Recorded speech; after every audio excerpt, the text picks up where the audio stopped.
My name is Krista, and at 32 years old, I never expected to be homeless on Christmas night. After serving 10 years in the Army and sending almost every paycheck home, I thought my family would welcome me with open arms when I returned injured. Instead, my mother looked me in the eyes over Christmas dinner and said words that cut deeper than any combat wound. "You're a burden. Get out of this house." With nowhere else to go, I took a late-night bus to my grandmother's farm, not knowing that when she opened her door, the 5 words she spoke would shatter what little was left of my heart. As I share my journey from rejection to redemption, I'd love to know where you're watching from. Drop your location in the comments and subscribe if stories of resilience speak to your heart. Growing up with Diane as a mother was like walking on eggshells that had been scattered across a minefield. From my earliest memories, her love always came with conditions. "I bought you new shoes, so you better get straight. As this semester, or, after all I do for you, the least you could do is clean the entire house." Nothing was ever freely given. Everything was a transaction. My father left when I was 5. I have vague memories of a tall man with a kind smile who would read me bedtime stories, but those memories faded with time. After he was gone, Mom would often remind me how much I looked like him, and not in a good way. "You have his stubborn chin," she would say with disdain. "Always thinking you know better than everyone else." The only consistent love in my childhood came from my grandmother Eleanor, my mother's mother. Grandma's farm was my sanctuary, a place where I could breathe freely and just be a kid. During summer breaks, I would spend weeks at her sprawling property in rural Pennsylvania, helping with the chickens, learning to bake apple pies, and sitting on the porch swing as she told me stories about her own childhood. "You know, Krista," she would say, as we shelled peas together, "you have a spirit that cannot be broken. Remember that when the world feels heavy." I clung to those words through middle school and high school as my mother's behavior became increasingly erratic. Some days she would be almost loving, bringing home my favorite ice cream or asking about my day.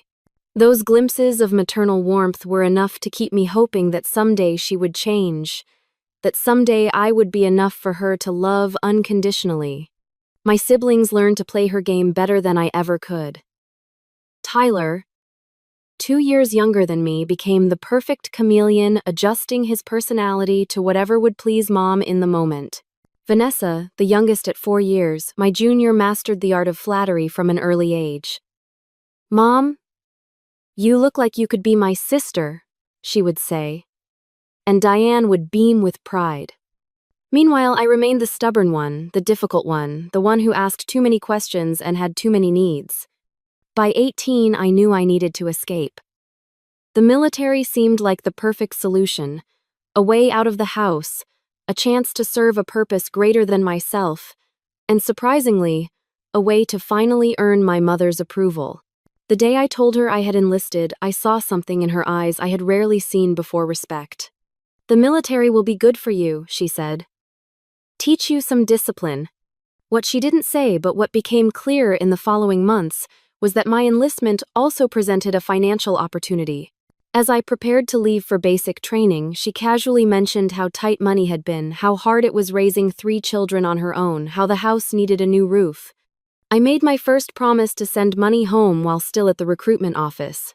The recruiter had just finished explaining my salary structure when I mentally began allocating a portion for my mother and siblings.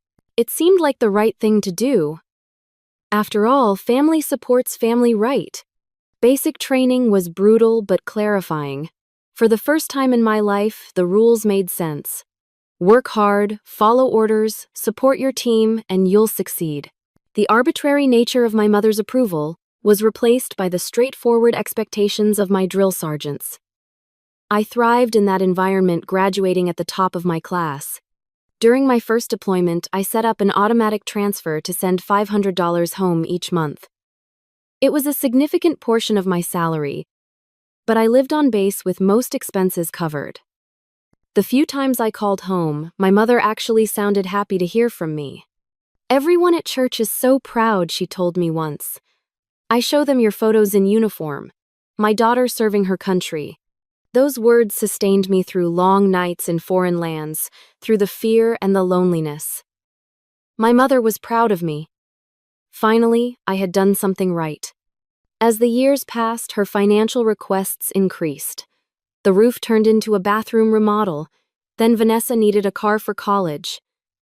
Then Tyler lost his job and moved back home. Each time I increased the amount I sent, often taking extra shifts or dangerous assignments that came with hazard pay. When I did get leave to visit home, the warmth I heard in our phone calls rarely materialized in person. Mom would have a list of home repairs waiting for me or social obligations that kept her busy during my brief stays. Still, there were moments: a birthday cake with my favorite frosting, a scrapbook of newspaper clippings about military achievements that might have included my unit, a quick hug as I headed back to the airport. I clung to those moments like precious gems, evidence that beneath it all, my mother did love me. I just needed to try harder, give more, be better. Then she would finally show me the unconditional love I craved. My grandmother saw through it all. During my visits to her farm, which I always prioritized despite my mother's complaints, Eleanor would gently try to open my eyes. "Krista, love should not be this hard," she would say as we walked through her orchard. "You cannot buy someone's affection, and if you could, it would not be worth having." But I wasn't ready to hear her wisdom. The pattern was set. I would serve, I would send money, and someday it would be enough. Someday I would come home to the loving family I had always wanted. That dream kept me going through 10 years of service, through 3 deployments, through watching friends fall in combat and attending their funerals. Through it all, I held on to the belief that I was not just serving my country but also securing my place in my family's heart. How wrong I was. My final deployment was supposed to be a routine peacekeeping mission. Our unit had been sent to provide security for a humanitarian aid distribution in a region that had seen conflict but was considered relatively stable. I had been on dozens of similar missions before and had developed a sixth sense for trouble. That day, everything felt normal as we escorted the aid trucks into the small village. I remember joking with Santos, one of the newer members of our unit, as we scanned the crowds. "Keep your eyes open, but your finger off the trigger," I told him. "These are mostly just families trying to get food." The explosion came without warning.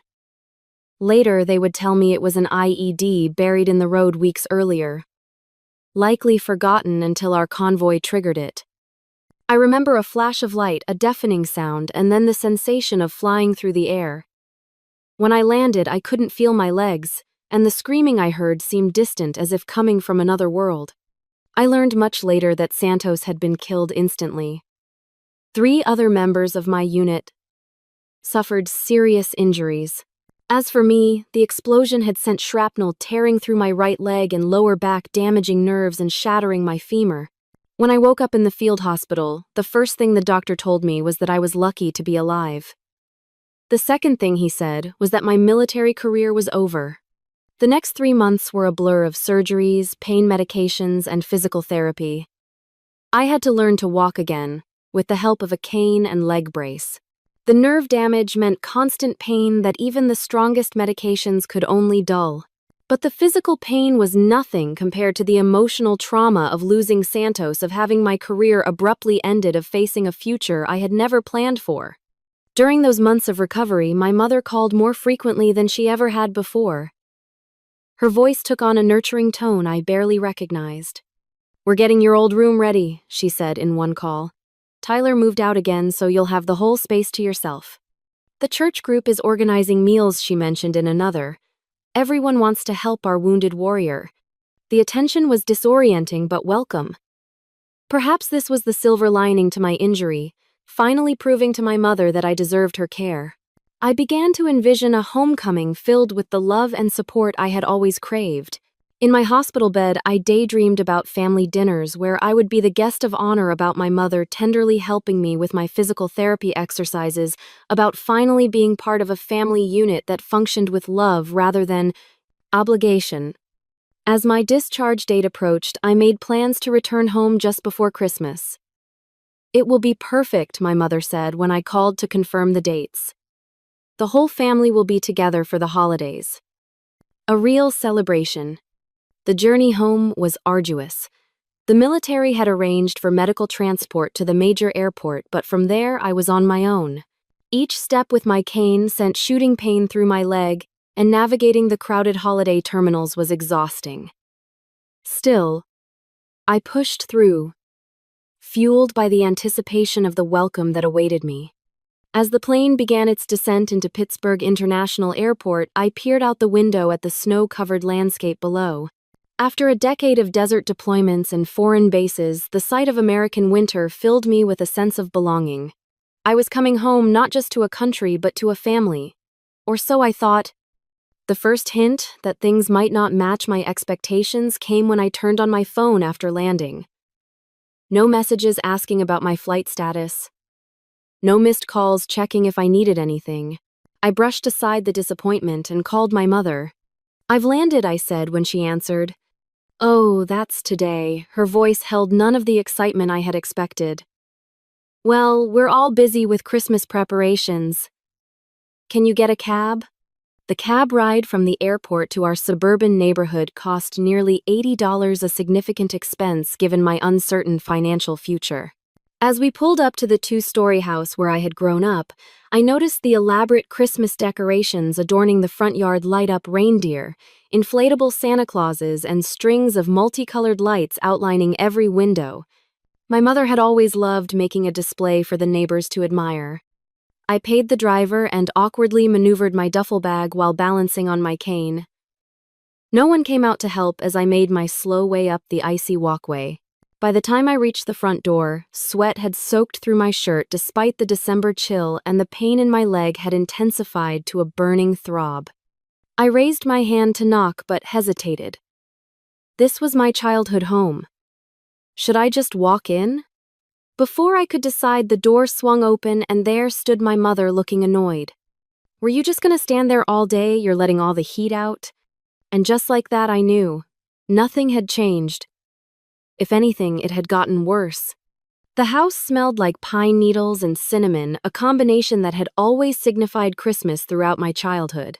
A massive tree dominated the living room, decorated with the collection of ornaments my mother had carefully curated over decades. Some were family heirlooms passed down from her own mother. Others were expensive collectibles she purchased each year to keep up with the latest holiday trends. "You can put your things in your old room," she said, already turning away.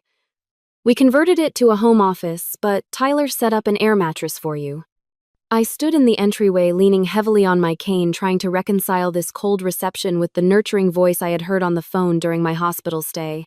Before I could respond, my sister Vanessa emerged from the kitchen, wiping her hands on a festive apron. "Krista, you made it." Her enthusiasm seemed genuine as she approached for a hug, then hesitated, eyeing my cane. "Can I hug you? I don't want to hurt you." "A hug would be nice," I said, realizing how long it had been since anyone had offered me physical affection. The embrace was brief but warm. A small comfort in the increasingly chilly atmosphere of my homecoming. "Vanessa, the pie needs checking," my mother called from the kitchen. My sister gave me an apologetic smile and hurried away. Alone again, I made my painful way up the stairs to what had once been my bedroom. True to my mother's word, it had been converted to a home office with a desk, computer, and filing cabinets. An air mattress had been half inflated in the corner, a thin blanket and flat pillow tossed on top. There was no evidence that I had ever lived in this space. No photographs, no remnants of the pale blue paint I had chosen as a teenager, no marks on the doorframe tracking my childhood growth. I set down my bag and lowered myself carefully onto the air mattress, which sank nearly to the floor under my weight. 10 years of service, thousands of dollars sent home, and this was my welcome. I allowed myself a moment of self-pity before straightening my spine. Maybe they just needed time to adjust to my presence. Maybe once the initial awkwardness passed, the warmth would come.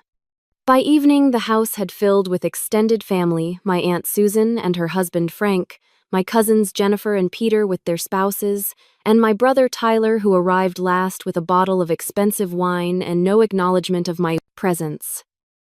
The gathering was loud and festive, with everyone talking over each other about jobs and vacations, and the children who had been left with babysitters for the adult-only celebration.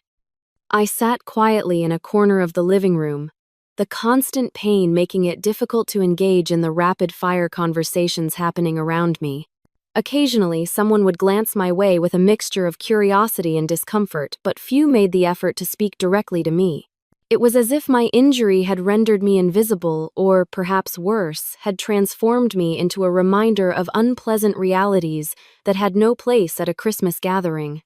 Aunt Susan finally approached, wineglass in hand. "So you got hurt over there, huh?" she asked, gesturing vaguely toward my leg.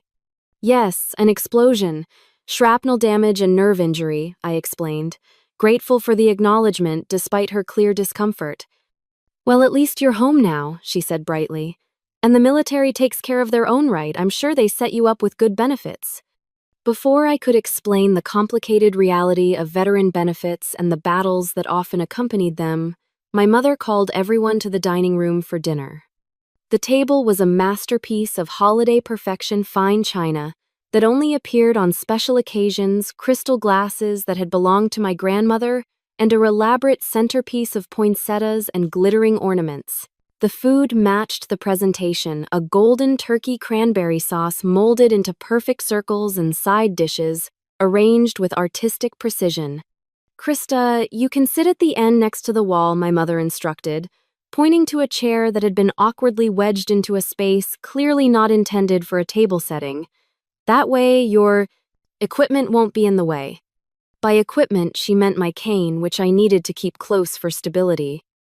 I made my way to the assigned seat, aware of the stairs following my labored movements.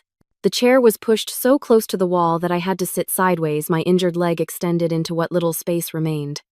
The dinner began with a prayer led by Uncle Frank, thanking God for family health and prosperity. No mention was made of military service or sacrifice. As dishes were passed around, the table conversations resumed, focusing on neighborhood gossip and workplace achievements. "Jennifer just got promoted to senior manager," Aunt Susan announced proudly. "Youngest in company history." "And Peter closed that big account he was telling us about at Thanksgiving," Uncle Frank added. "Commission was enough to put a down payment on a boat." My mother beamed at my cousins. "Always knew you two would do well for yourselves. Got the family ambition." The implication hung in the air, unlike me, who had wasted 10 years in the military. I swallowed my hurt along with a bite of dry turkey and tried to join the conversation. "The unit I served with did some amazing work rebuilding schools in." "Krista, could you pass the gravy?" my brother interrupted, not bothering to make eye contact. The pattern continued throughout the meal. Each time I tried to speak about my experiences or even respond to a direct question, someone would talk over me or change the subject. My mother at the head of the table orchestrated this subtle exclusion with the skill of a conductor, directing attention away from me with pointed questions to others. The breaking point came during dessert. My mother had brought out her special Christmas pudding served on the antique dessert plates that had belonged to her grandmother.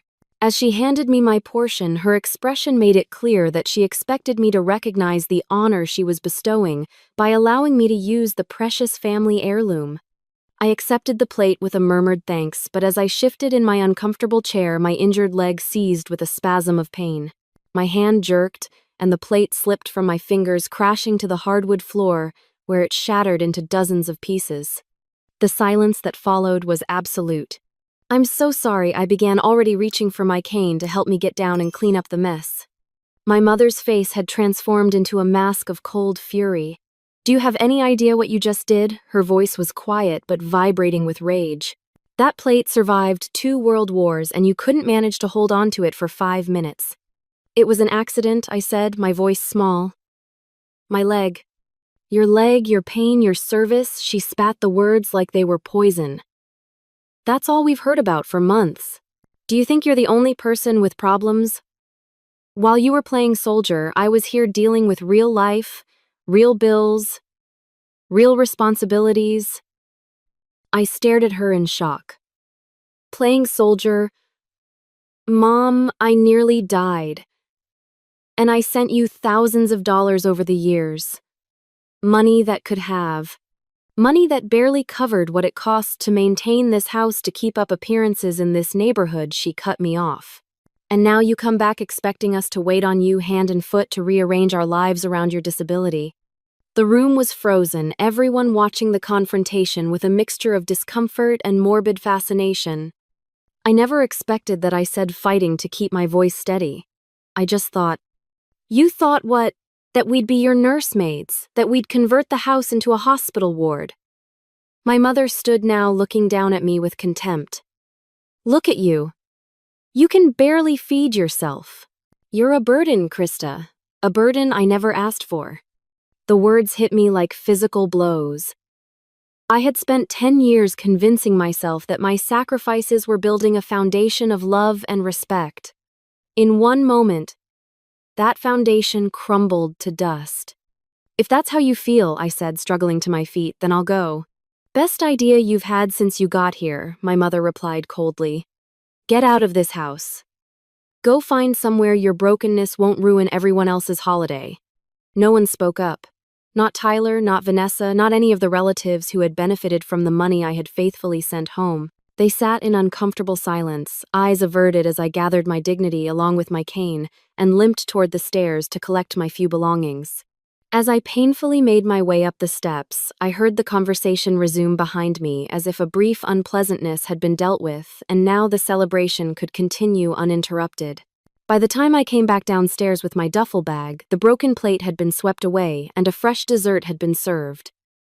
No one looked up as I let myself out the front door and into the cold Christmas night. The winter air hit my face like a slap, shocking me out of the numb disbelief that had carried me out of the house. Reality crashed in as I stood on the front porch, duffel bag at my feet, cane clutched in my trembling hand. It was past 9 at night on Christmas Day. I was injured and alone, and I had nowhere to go. For a moment, I considered knocking on the door and apologizing, swallowing my pride along with the injustice of it all. But even as the thought formed, I heard laughter from inside the celebration continuing without a hitch in my absence.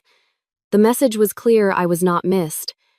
With painful slowness, I made my way down the icy walkway to the street. The nearest hotel was miles away, an impossible journey on foot in my condition. I pulled out my phone, checking my bank balance before calling a cab.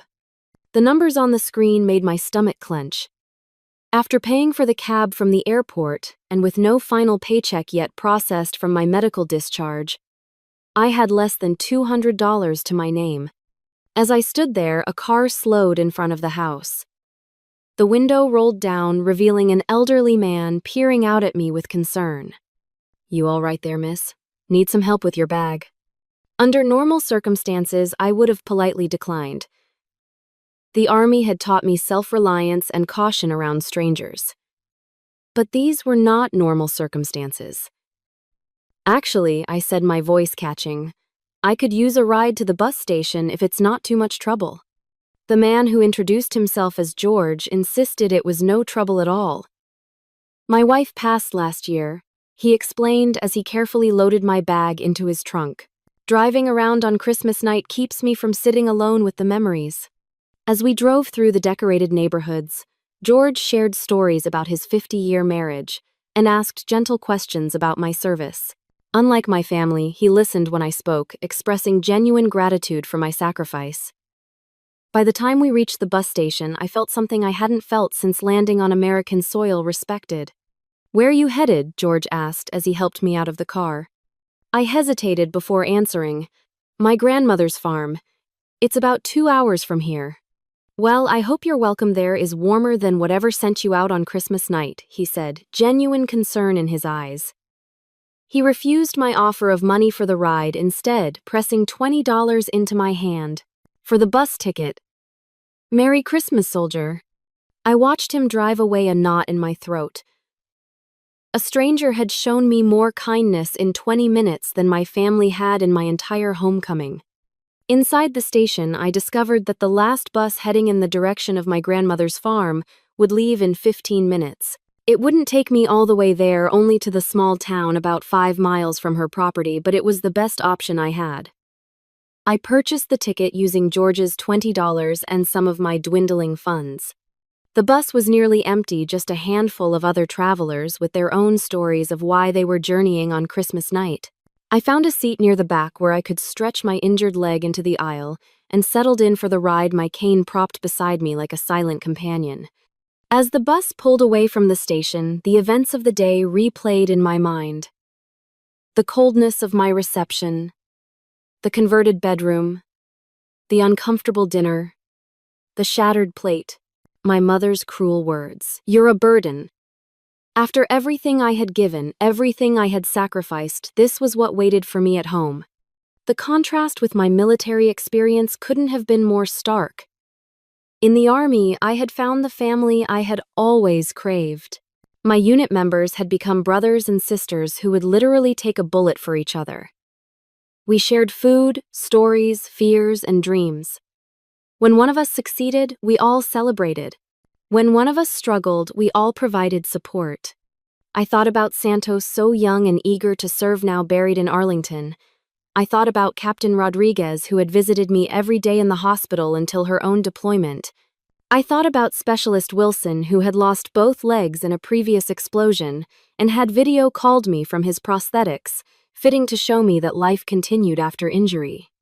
They were my real family. And now I was separated from them by distance and circumstance, cast out by the biological family that had never truly accepted me. The landscape outside the window transformed as we left the suburbs behind, first giving way to highway emptiness, then to the rolling farmlands of western Pennsylvania. Even in the darkness illuminated only by the occasional passing car or farmhouse light, I recognized this terrain. It was the landscape of my happiest childhood memories, all centered around visits to my grandmother's farm. I realized I hadn't called ahead to tell her I was coming. It was now past 10:30, likely, well after she would have gone to bed. I pulled out my phone, but the battery was nearly dead, and I had left my charger plugged in beside the air mattress in my hurry to leave. I managed to dial her number before the phone died completely, but the call went straight to voicemail. Anxiety gnawed at me as the miles passed. What if she wasn't home? What if she was traveling for the holidays? What if, like my mother, she saw me as nothing but a burden? No, I couldn't believe that. Eleanor had always been my safe harbor, the one person who loved me unconditionally. She would welcome me. She had to. The bus arrived at the small-town station just before midnight. As the driver announced our location, I gathered my belongings and made my slow way to the front. "Merry Christmas," the driver said as I carefully navigated the steps down to the sidewalk. "You got someone meeting you?" "No," I admitted. "I need to get to a farm about 5 miles north of here." He frowned. "Not much in the way of taxis in this town, especially this time of night. And in your condition." I nodded, already aware of the problem. 5 miles might as well have been 50 given my injury and the hour. "Wait here," the driver said before walking across the street to a small convenience store, the only business still open this late on Christmas. He returned minutes later with an older man in tow. "This is Harold," the driver explained. "Owns the store. He says he's heading that direction after he closes up in about 15 minutes. Can give you a ride if you're willing to wait." Relief flooded through me. "Thank you," I said to both men, fighting back tears. "I can wait." Harold proved to be another unexpected angel on this strangest of Christmas nights. After closing his store, he helped me into his pickup truck and listened attentively as I gave directions to my grandmother's farm. Like George, he asked about my service with genuine interest, sharing that his own son was currently deployed with the Navy. "Must be hard coming home to a country that doesn't understand what you've been through," he observed, as we turned onto the rural route that would lead to my grandmother's property. "Harder coming home to a family that doesn't want to understand," I replied, the words slipping out before I could censor them. Harold just nodded wisdom in his silence. The truck's headlights illuminated the familiar sign at the entrance to my grandmother's long driveway, Eleanor's Orchard and Farm. Below it, a smaller sign that had been there since my childhood. "All are welcome here." I prayed that included me. The farmhouse stood silhouetted against the night sky, a 2-story structure that had weathered nearly a century of seasons. A single light glowed from the kitchen window, a beacon of hope that propelled me forward, despite my exhaustion and pain. "Want me to wait until you're inside?" Harold asked, as he helped me out of the truck. "No, thank you." You've done more than enough, I assured him, though uncertainty churned in my stomach.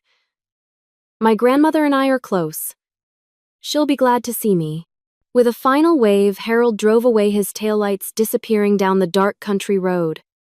I stood alone at the end of the walkway, gathering my courage before beginning the slow journey to the front porch. Each step with my cane on the gravel path sent jolts of pain through my damaged nerves, but I pressed on, focused on the light from the window. The 3 steps up to the porch might as well have been a mountain. By the time I reached the front door, sweat had soaked through my shirt despite the December chill, and my breathing came in short, pained gasps. I leaned heavily against the door frame, trying to compose myself before knocking. What would I say? How would I explain showing up unannounced near midnight on Christmas? The truth seemed too painful to articulate, even to the one person who had always accepted me unconditionally.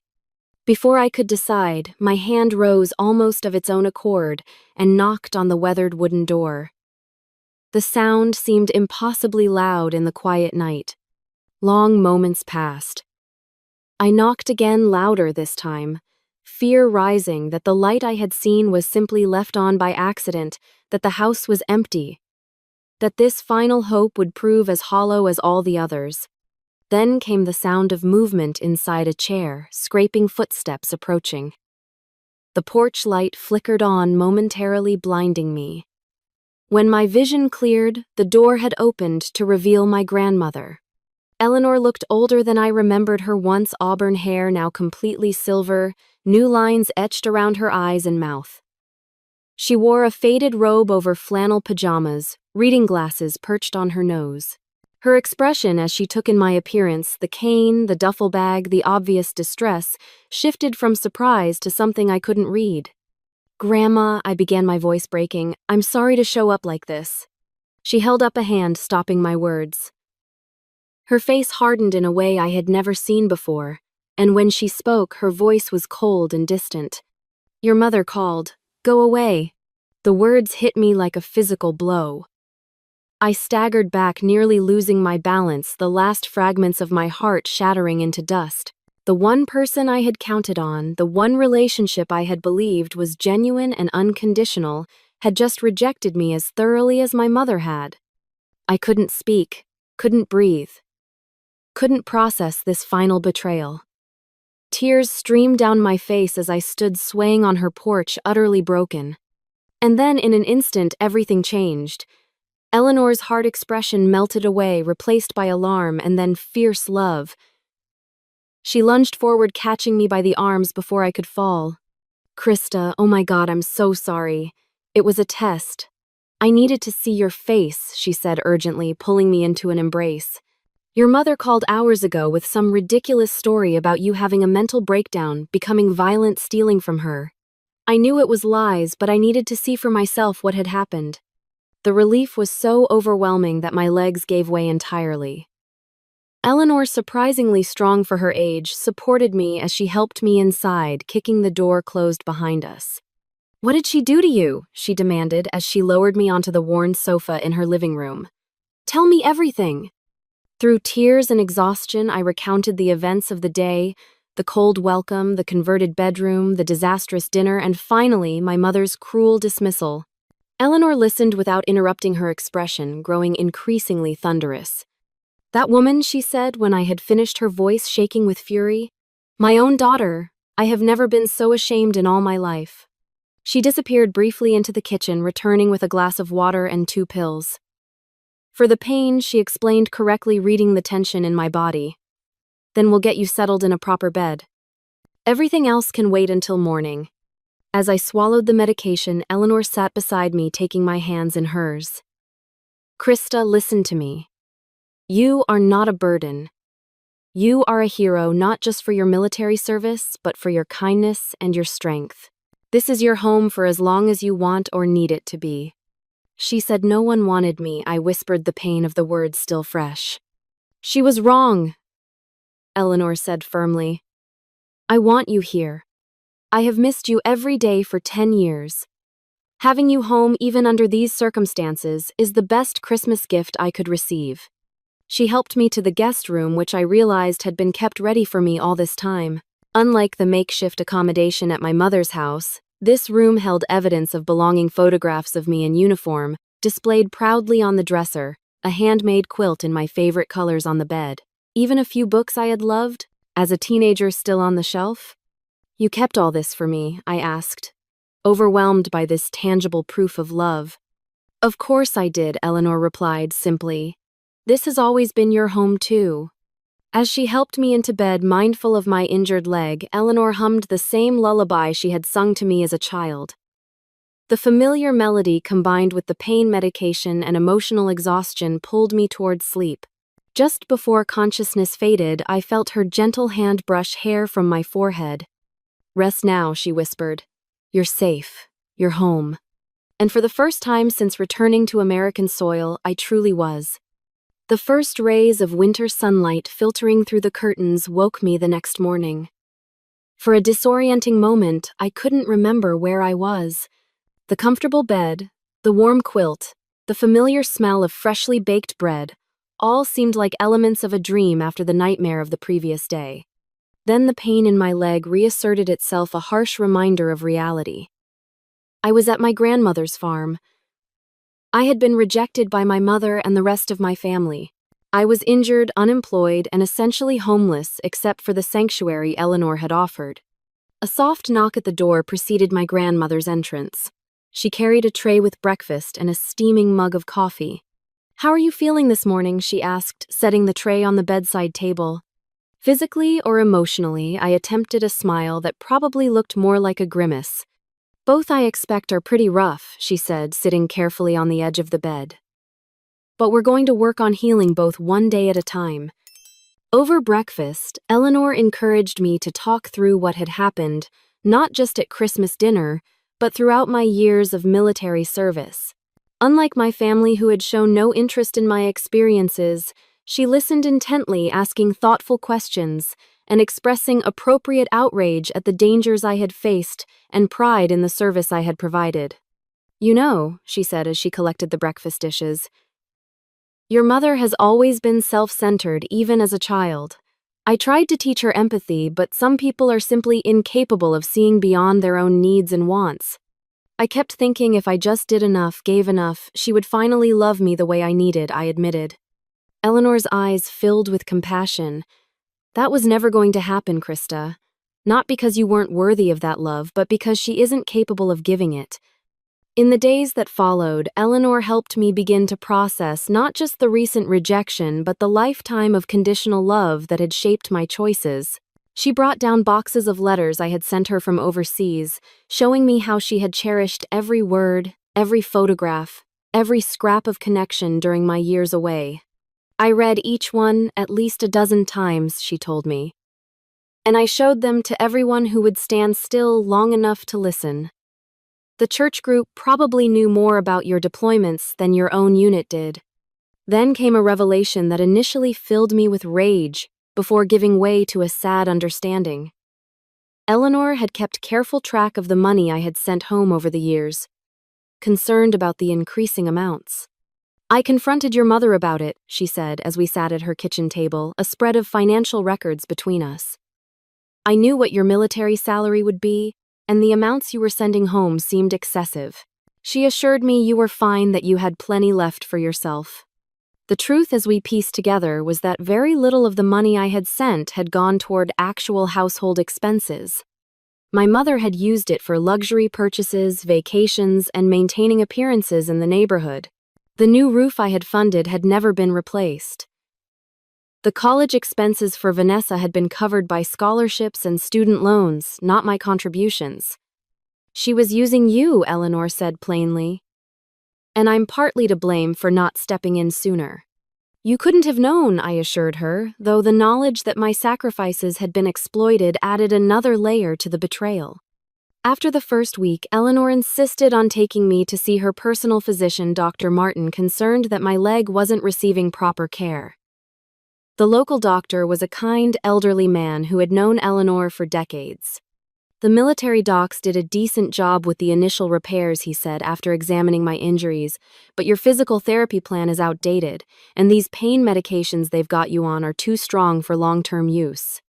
With Dr. Martin's help, we developed a new recovery plan. He referred me to a physical therapist in town who specialized in nerve injuries and helped me transition to pain management techniques that wouldn't leave me foggy and dependent. January brought heavy snow to the farm, transforming the landscape into a winter wonderland that was beautiful to look at but made mobility even more challenging. Eleanor's community stepped up in ways that continuously surprised me. Her church friends brought meals and offered rides to my therapy appointments. Her neighbors' teenage sons showed up to shovel paths through the snow so I could practice walking with my cane on stable ground. Most surprising was the discovery that Eleanor had been talking about her brave granddaughter for years. People I had never met greeted me by name, sharing stories. Eleanor had told them about my service and achievements. "You've been bragging about me," I asked her one evening as we sat by the fireplace after another day of visitors. "Of course I have," she replied. "I've always been tremendously proud of you." As winter gave way to early spring, I began to find purpose in helping around the farm in ways that accommodated my physical limitations. I couldn't lift heavy equipment or climb ladders to prune trees in the orchard, but I could manage the farm's accounting update, the ancient computer system Eleanor had been using, and even handle some of the lighter animal care. The physical work, combined with regular therapy sessions, gradually improved my mobility. The pain remained a constant companion, but its intensity lessened, and I learned techniques to manage the worst flare-ups without resorting to the strong medications that dulled both the pain and my mind. More important than the physical healing was the emotional transformation. Under Eleanor's patient guidance, I began to recognize the patterns of seeking approval that had dominated my life. I saw how my determination to earn my mother's love had shaped my decisions from joining the military to sending money I couldn't afford to part with. "Love that has to be earned isn't really love at all," Eleanor told me, as we planted early spring vegetables in her greenhouse. "It's a transaction. And you deserve better than transactions. You deserve unconditional acceptance." When the snow finally melted and the first green shoots appeared in the orchard, I made a decision that would have been unthinkable months earlier. I would stay at the farm permanently. The realization came gradually emerging from countless small moments of peace and belonging I found in the daily rhythms of farm life. "Are you sure?" Eleanor asked when I broached the subject. "This is a quiet life very different from what you've known. And you're young with so many possibilities still ahead." I'm sure I told her. For the first time, I'm making a choice based on what brings me joy and peace, not on what might earn someone's approval. The decision made, we began to adapt the farm to accommodate my permanent residence and ongoing recovery. Eleanor converted a ground floor study into a bedroom for me, eliminating the need to navigate stairs on bad pain days. We installed handrails in strategic locations and rearranged the barn to ensure I could participate in farm operations without exacerbating my injuries. In late March, my sister Vanessa called. It was the first contact from any family member since Christmas night. "I've been wanting to call," she began hesitantly. "What happened at Christmas was wrong. The way Mom treated you, the things she said. None of us should have stayed silent." "But you did," I replied, not accusingly, but stating a simple fact. "Yes," she acknowledged. "We did. I don't have an excuse, only an explanation. Mom has always controlled the narrative, and we've always followed her lead. It was easier than standing up to her." The conversation was difficult but necessary. Vanessa didn't ask for forgiveness, which I appreciated. Some wounds were too fresh for easy reconciliation. But she did ask if we could begin rebuilding our relationship sister to sister, separate from our mother's influence. "I'd like to try," I told her honestly, but slowly. My brother Tyler, in contrast, remained firmly under my mother's sway. His one call came in April, focused not on apology but on money. "Mom says you still have access to the family account," he said without preamble. "She needs you to transfer your disability back pay when it comes through." The old Krista might have agreed, might have seen this as another opportunity to buy the approval I had always craved. The new Krista, strengthened by months of healing and Eleanor's wisdom, recognized the manipulation for what it was. "No, Tyler," I said calmly. That's not going to happen. My disability pay is to support me as I build a new life. After everything Mom has done for you, he demanded, his tone incredulous. What exactly has she done for me, Tyler? I'm genuinely asking. His silence was answer enough. With Eleanor's encouragement, I took legal steps to protect myself financially. I consulted with a veterans advocate who helped me navigate the complex system of benefits and ensured that my mother could not access any of my military pension or disability payments. I closed joint accounts, removed her as a beneficiary on my policies, and established clear boundaries around financial support. Your resources are limited, Eleanor reminded me when I felt guilty about these measures. You need to secure your own future. By the time summer arrived, bringing with it the busy season of the farm, I had established a new rhythm of life. My days were structured around physical therapy exercises, farm tasks adapted to my abilities, and online courses I had enrolled in, using my military education benefits. I was studying agricultural business management, combining my military leadership experience with my newfound love of farming. The transformation wasn't just in my daily activities, but in my entire approach to life. For the first time, I was making choices based on what brought me fulfillment, rather than what might earn approval from others.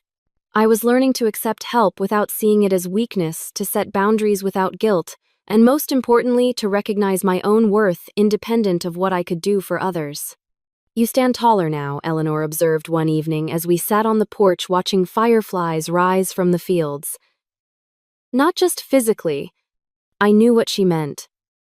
Despite the permanent limp, despite the cane I would likely need for the rest of my life, I carried myself with a new confidence. The burden I had shed was not my injury, but the crushing weight of seeking validation from someone incapable of giving it. I feel taller, I agreed. Lighter too. Eleanor smiled, reaching over to squeeze my hand. That's what happens when you stop carrying other people's expectations and start honoring your own truth. 1 year after that fateful Christmas night, the farm had transformed almost as much as I had. What had once been Eleanor's retirement project had evolved into a true family business, with upgrades and expansions that reflected both her vision and my contribution. The orchard now featured wider paths to accommodate my mobility needs, which had the added benefit of making it more accessible to elderly visitors and families with strollers. We had converted one of the outbuildings into a small farm store where we sold apple products, honey from our new beehives, and seasonal vegetables. My physical recovery had plateaued as Dr. Martin had warned it might. The nerve damage was permanent, leaving me with chronic pain and limited mobility in my right leg. The cane remained a constant companion, and some days were still difficult enough to require the wheelchair we kept for emergencies. But I had learned to adapt, to pace myself, and to accept these limitations without seeing them as failures. More important than the physical adaptation was the emotional and intellectual growth. Using my military education benefits, I had completed online courses in sustainable agriculture, business management, and web design. The farm now had a website and social media presence that had expanded our customer base beyond the local community. I had also found purpose in veterans support work, starting a small program that brought former service members to the farm for day visits.